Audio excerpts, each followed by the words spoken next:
Welcome to Tally Help videos. In this video, you will understand the process of validating GSTIN UIN of the parties before uploading GSTR1 from Tally Prime. When you upload GSTR1, you need to ensure that the GST-related details of the parties are updated and true to the data on the GST portal. This avoids rejections due to discrepancies in the details. With the connected GST experience introduced in Tally Prime Release 5.0, you can easily validate multiple GSTIN UINs before uploading GSTR1. Let's see how to validate the GSTIN UIN details of parties. Press Alt-G. Type R1 and open GSTR1. Press F2 to change the period if needed. Now, press F6 to validate the GSTIN UINs. Here, you can see only the parties with which you have transactions in the selected period. Let's press Alt-L to fetch the party GSTIN UIN. As you can see, the GSTIN UIN status of the party is marked as active or cancelled as per the GST portal. For the party with status as cancelled, let's verify more information regarding their GSTIN UIN data. Set Compare the GSTIN UIN info as Yes. Press Alt-S to view the filing details. Here, you also get to know the date of cancellation. Press Escape. Now, a party with the registration status marked as cancelled must have the registration type as unregistered consumer. Press F9 to update the details. Set the registration type as unregistered consumer.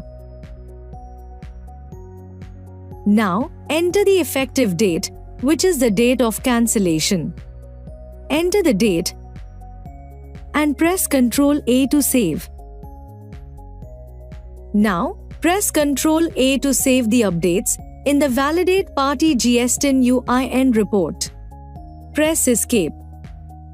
The action updates the status of the vouchers based on the effective date set while updating the registration type.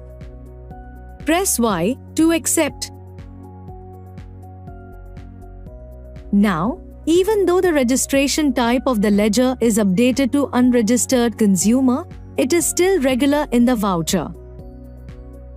Therefore, the voucher enters the uncertain transactions section because of the mismatch between the details in the voucher and that in the master. Let's see how to resolve the voucher in the section. Drill down from the Uncertain Transactions section.